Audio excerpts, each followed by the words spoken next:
Hello, you wonderful people, and welcome to another episode of Crime Centric. This being a show where we talk about crime dramas that I watch. For today's episode, I'm going to talk about the latest episode of American Rust. A lot of really interesting things went down in this episode, so let's break it down. First and foremost, let's pick up with Billy's circumstances. After his fight, everyone's like, "Oh, you did good, kid. So what do you want to do? Like, the weights are yours. You can do bench, you can do pull-ups, you can do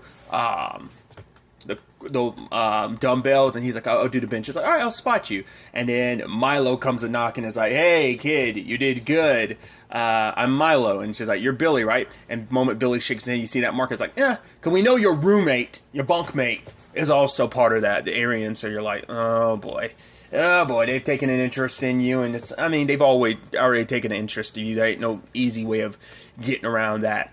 So Milo pays him a visit later on and is like, "Hey, so I need you to do something for me.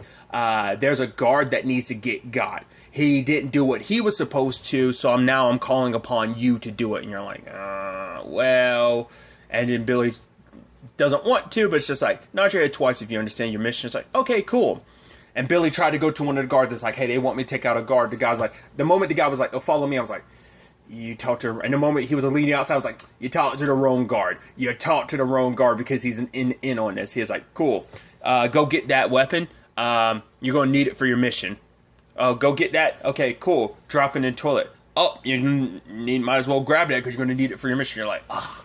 And just to be a douchebag, to show him like, oh, who's got the power in this situation, made him drop it in a toilet that's filled with shit and made him pick it out again. So now he's kind of stuck in between, because this is like after he had met with his mom, which his mom, like, he's trying not to make his mom worry. He's like, "Oh yeah, I got in a fight. I got attacked in the shower." He's like not telling her the full story of everything, but it's like, "You don't have to worry. I'm good. I'm fine." But she's like, "At the very least, please meet with Rachel. I just want to make sure you're okay. Like, the only way we're going to get through this, only way you're going to have a fighting chance is if you talk to Rachel. So please promise me you'll see her again." He's like, "I promise."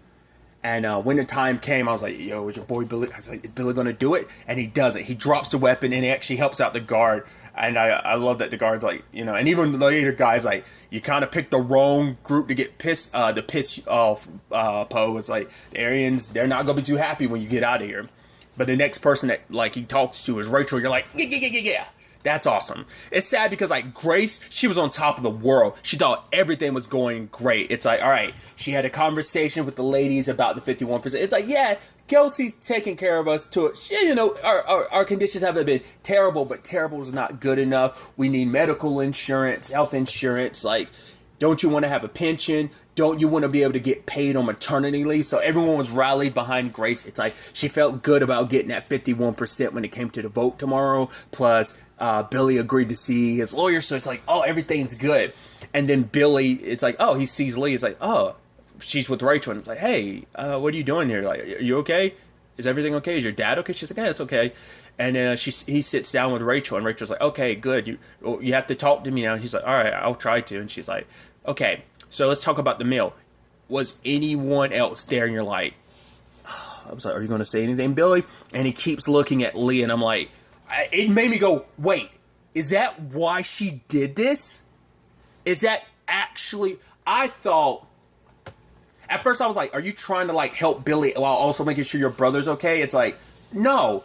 I was like, in that moment, the moment she's looking at him not saying anything, and he's looking at her, she even said it last episode, "Oh, he'll see you because he's in love with," like, if I'm there because he's in love with me. It's like, that's messed up, dude. Because I'm like, maybe it's not her intention, but you can't help but feel like it's her intention. It's like, you were there to make sure, because you know how much he's in love with you. You know he'll never say anything if you were there. If Rachel was there by herself, there's a good chance. Like, granted, he didn't say anything beforehand. Granted, that was before he walked into the courtroom and saw you with your husband. But now it's like, you're doubling down to make sure he doesn't say anything about your brother. Like, you chose who you're trying to protect. You're choosing to protect your brother. Oh, because in that moment, I was wondering, like, is she going to break and be like, "It's okay, Billy, tell her"? And it's like, what? Tell her, Billy, you can. I thought she was going to try and give him permission. It's like, no. It was there to double down. Like, once again, because if she wanted things to go a different way, she could have given Billy permission to say something. That's why he was crying. Because, like, he doesn't want to be here. He knows the terrible situation he's in. Because he explained, like, right, the fight was just self-defense. The second thing, he's like, I'll leave, like, I was kind of forced into it. I'll leave it at that. But it's like, she's more concerned about her brother's situation than Billy's. And it's like, that's super jacked up. It's super messed up, especially when you go focus on the Isaac side of things. But we'll get to that in a second. But I'm like, I can't help but look at that scene and mean, like, you're there to make sure he doesn't talk, because you know if you're there, he won't ever talk. He won't do anything to hurt you because he loves you. It's like, he will protect Isaac even if it costs him, even if he has to spend the rest of his life in prison, which he won't make it that long because he just pissed off the area and is not killing the guard they wanted him to. If all those details came out, would that have shifted, would that have changed her perspective? Because there is no helping one without the other. So if she helps Billy, it's dooming her brother. Helping her brother is dooming Billy. So she's making a choice. She may care for Billy, but truth be told is, like, I'm sure, like, what her, I mean, she kind of drew her line in the sand last episode when Dale came to question her and Henry, and Henry was just kind of like, yeah, don't drag my son in the middle of all this, blah, blah, blah. And she had to, like, yeah, I'm like, Billy didn't tell me anything. Like, she, last episode was certifying that, because I think for her, it's like, right, I'm not going to ruin my life, ruin everyone else's life because of Billy. Like, regardless of you are someone I do love and care about, but I've got a good life. I'm going to fix things with Alejandro. I think there will be. She'll try and fix that, but also protect my brother. Like, my family comes first, and you're just not family. My husband is family because he, you know, I think she's solidified where she, not that she has a change of heart, but man, this does not look good for Billy. And on the flip side, like I brought up earlier with the Isaac situation. So Isaac, the cop he got brought up to, didn't take him to the station or anything. Took him actually back to his home and was like, right, here's some stuff. If you want to rob me, I've got like $200 in this box. My TV ain't worth shit, but yeah, he's like, no, I'm not going to rob you. And he's like, you know, there's some chicken soup in the fridge rather than if you want something more nutritious and all that stuff. Because I bought all that stuff, so you can have at it, all the stuff he was trying to steal from the store. But he knew exactly what Isaac was going through, because he's like, yeah, like later on when he gets back, he's like, oh, you're here. He's like, I mainly slept. He took a shower and everything, because Isaac hasn't had anyone since JoJo, you know, and it's just like the one person he did have kind of up and abandoned him, so it kind of made him feel like, you know, he kind of handled everything alone. He didn't have anyone having his back, and now it's like you have Nate treating him so nicely. It's like, why? It's like, well, he's like, I know what it's like to be in your situation. Up here, he's like, yeah, these teeth of mine, like some of these teeth, yeah, they're fake, because I had them like some dude bashed him out of my face because he beat me up with a baseball bat, really messed me up. He's like, even to the point I couldn't even lift up my arms but it's because the guy confused me with another guy for sleeping with his like wife, and you're like, Jesus, worst case of mistaken identity. But also seeing like what Isaac went through, even like, because he did the best he could with Isaac's jacket. He's like, I couldn't get all the spray paint out, but considering what was spray painted on your back, he had a good enough idea of like what Isaac went through. And even later when you see Isaac, like, because you see Isaac's arms are like bruised, and then you like see later on when he takes his shirt off, like on his like right near his right shoulder, you see that bruise. You're like, oh, dude, it's just like because he even talked about it. It's like, yeah, he felt their boots on his shoulder blade and like on his face. It's just, damn. I mean, we don't even know about the other guy that got attacked. Like, is he okay? Like, you know, it's just kind of a dog-eat-dog world. I guess like that guy's taken care of. I guess maybe Isaac called the police or something before. Probably not, but it's just like, because we don't know the aftermath of that situation, whether that guy's just straight up dead or not. But Isaac and Nate sleep together. And I think for the first time, it's like, because it's the first time he's ever like been with someone out. Like, I mean, the last experience he had was actually because he's like, oh, he was thanking the guy for it. But it's like, before, it's just like, this was kind of a situation of like, it was nice. It's what he wanted. It wasn't just a means of making money to survive. It's like, no, like I think this is one of its only good positive experiences, because every other situation was just like, oh, me and JoJo are scamming some dude out of money. And once again, the last situation, it wasn't bad, but it was just still like, it was still a transactional situation. This one, there was no transaction. but obviously, like, he opened up to Nate about, like, oh, his mom and his dad. But also, like, about the necklace he has that is from his mom. The story behind that. Satan, you're like, oh, that's kind of a messed up story. Survived all those arrows just to be saved by someone and then gets bludgeoned to death. It's like, yeah. I'm assuming that's something from the Bible, not unless that's like, I don't know, like, stuff of that nature always just kind of like, you're like, man, that's always some depressing ass shit. But he's looking up Billy's situation and he finds out Billy's arrested for the murder, and so he opens up to Nate about it. It was self-defense. He was like, I was just helping Billy because I thought the guy was really gonna like really hurt Billy. So, and even Nate's like, well, did anything? He's like, no, like nothing ever happened between me and Billy. But it's like, right, but the way your face changes when you talk about him, it's like you have a big decision to make. And by the time he wakes up the next day, Isaac's gone. Now the question is, what is Isaac going to do? He left the necklace behind. He took the money. Now the question is he going back to Buell to help, protect Billy? Because is he, like, that'd be interesting because your sister isn't willing to help him, but you might be the one. He might be willing. It's not. I get either way, like, that story's not going to have a happy ending because either Billy's going to get killed in prison or Isaac's going to show up, because I think Isaac's probably going to get there a little too late and Billy's going to die in prison. I don't know. This pure speculation on my part, but I just don't think it's going to time out well. But I think he took the money because he's going to go back to Buell. He's going to find a way back to Buell, like whether it's like taking a bus there or whatever it is he needs to. He's going to go back, I think. It could just be like, oh, he's on the run. Because it could just be like, hey, I'm getting away from Nate because you also know the truth. But the fact is he left the necklace and everything, took the money. I feel like I could be wrong, but I think he's going to go back to Buell. Just the question is, will he get there in time? Because even if he does get there in time, Billy still might die regardless. It might be a shit show of a situation of like, yeah, he confesses to everything and Billy still dies in prison. And then he already confessed to what he did, so he goes to prison because of it. So Lee will do what she can to protect her brother, but not, or maybe it will, I don't know. Maybe everything will time out where hopefully he gets there in time and they can pull Billy out of prison. Like, there's still a lot of, like, court stuff that has to be at play. Because there's other moving pieces to this whole situation. Because Grace got the worst news. Because it's like, oh, first and foremost, not only did Billy refuse to see Rachel. In fact, he fired her. So you're going to have to find another lawyer, which she doesn't have the money for a lawyer like that. Two, the Kelsey situation didn't go her way. They got less than 30%, which is like, yeah, they got afraid. And Kelsey's like, yeah, let's go back to work. And I'm sorry you had to kind of go through all this. And just like Grace is like, I'm done playing by the fucking rules. And proceeds to burn her house down. So I'm like, why are you doing that? One, because now, like, I throw Grace's intentions out of the, like, you kind of made it pretty clear the last episode. Like, I hinted, I'm like, I don't trust the way she's like, oh, really? No, I trust you to do it, though. You're like, I don't know.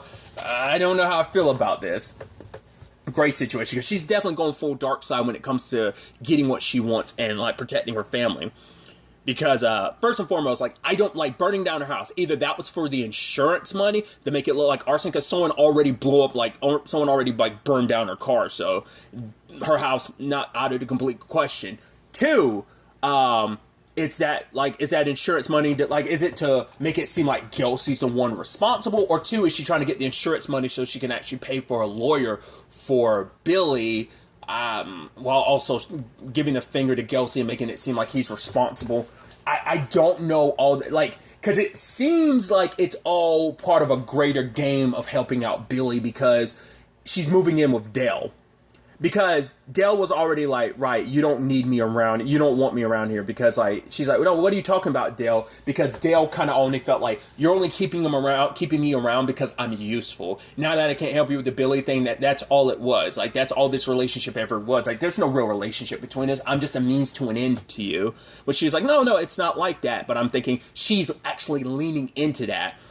Because everything went wrong because they ended up picking up the guy that's two people removed from Bobby. He's a guy that got the drugs from Michael, who got them from Bobby, who in turn got them from Jackson. But that guy got arrested, and Steve handed him over to Frank, which Della's like, what the fuck are you doing? You know what I'm trying to do here. Whose side are you on? And for Steve, it's like, I'm like, he's trying to do things for the right reason. You let your reason for doing all this isn't about taking down some very bad people. Your reason is to help out your girlfriend's son. You know, so like it corrupts, like you're not doing this for the best reasons. You're doing it for your own, you know, own reasons. You lose a lot of that altruism to what you're trying to do because your ulterior motives, as he says in the preview, kids, like it corrupts everything that you're doing. And he's not wrong. And so he tries to talk to Frank, but it's purely about the fact is that once they get to Bobby, like, because he knows Frank and Sue are going to protect Bobby up the wazoo. They're going to clean up his reputation and everything to make him look like the star witness the moment they get him, and Billy's going to be screwed. And even if Dale gets to him first, it's still going to, like, go back to them. So it's like, he's still going to end up, you know, because even Grace is like, right, it's the exact same thing's going to happen even if you find him first, because they have dibs on him. So at the end, Grace is like, you know, she's like, right, oh, I'm going to take such good care of you. We're going to do, I would do anything for you. Would you do anything for me? And you're like, dude, once again, you're like, Lee doing some shady stuff, and so is Grace, because she's making, you're like, was this your plan the entire time to make Dale feel like, no, we're in this together? She's been making that pretty clear the last few episodes, but it's like, their entire relationship, it's kind of corrupted because it's just Dale, because she knows Dale will cross a line. But, like, this situation's a little different. But she knows, like, right, he was in that situation. Because she's the only one that knows the truth about Pittsburgh. Like, both account, like, the whole situation and why he left in the first place. But also, like, he ended up... Because he also trusts her enough to confide in her. Like, she kind of adds more flames to that darkness in him. Like, she needs that darker side of him that's willing to do whatever for her. Because he's already crossed the line, like, not fully crossed the line, but he's gone above and beyond for her in the past. And now, because he knows where Bobby is now, because he put a tracker on Jackson's car, and he was like, hey, they arrested that guy. It's only a matter of time before they throw this back up the chain. He knew exactly what he's doing, and now he knows... Because Jackson went straight to Bobby to warn him, which Bobby's like, I'll take care of it. So it sounds like he plans on killing Michael because, like, they don't want any, like, connection that could eventually lead to Bobby, which could eventually lead to Jackson. So, but I could almost feel like Bobby, well, because I'm sure Bobby's not going to kill Jackson, because if he ever goes down, he needs a bargaining chip. I mean, granted, he already has a bargaining chip of throwing Billy under the bus. Which, yes, it's truthful for what he's saying, but he's still a scumbag, opportunist himself. So it's just like, man, there's a lot of no good deeds going around. And just a lot of bad is going around, you know, in this situation. And it's like, and, you know, and Grace saying that line of, I need to hear you say it. He's like, I know. She's like, you know what? He's like, I know what needs to be done. It's like, you need to make Bobby disappear. And it's just like, it makes their relationship so nasty. It's like, it's just so, but it's just because, like, you know, his dark past, you know, like, he never went along with it, 2 episodes ago when he went back to Pittsburgh, like, he didn't go along with it, but you know that he's willing to do anything for you, and it's like, I'm willing to do anything, you do this, but I'll protect you. It's like, she went as far as burning down her house. Now, that's still the thing of, like, I don't know if she did that so that she could move in with Dale and be like, oh, like, I'm in such a vulnerable place where everything's going wrong, please be there for me.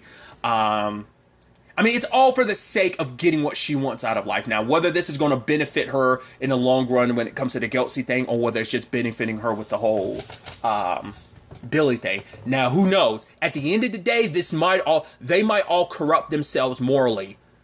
Dale may corrupt himself more because he always wanted to try, like, despite everything, he wants to be a good guy. He wants to do the right thing. It's just, once again, because his intentions are in the wrong place of, like, yeah, you want to help out, do the right thing, but it's like, your intentions are mainly to help your girlfriend's son. So it, you know, it skews those intentions and those morals in not the right direction. But he does want to try and do the right thing.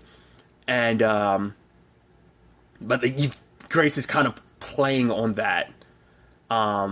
but more so like that he will do anything for her. Like, he's proved that time and time again. He's proving that now. He proved that 6 months ago. So will it all kind of be for naught? Will Dale cross that line and they won't even be able to save Billy in the end? I don't know.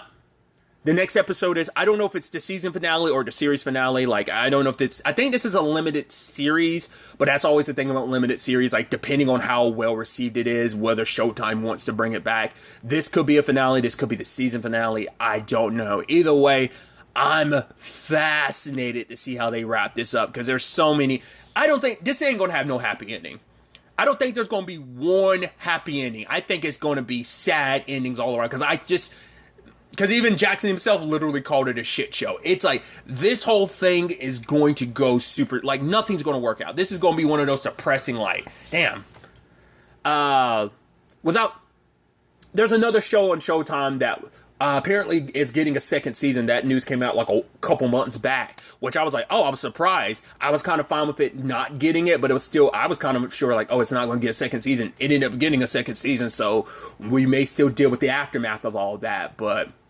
Well, because I don't know what this compares to the book. I'm assuming, like, because this whole season is probably based on the book, and I think it's only one novel, so it could be a situation that this ending, whatever happens in this next episode, is the end-all be-all to the book. So going forward, it had to be, like, original stuff that they make. Not less, like I said, not less this is like, yeah, this is covering, like, since they made it a limited series, it feels like this is probably the entirety of the book story, which I'll be interested to look and kind of like hear about some of the difference between that after the fact, like after we get to the ending of the next episode. However, this all shakes out. I'm excited to see what happens. But really, that's all I'm going to talk about. Till the next time we meet, be happy, be safe, live life to the fullest, and enjoy it. Good day and goodbye.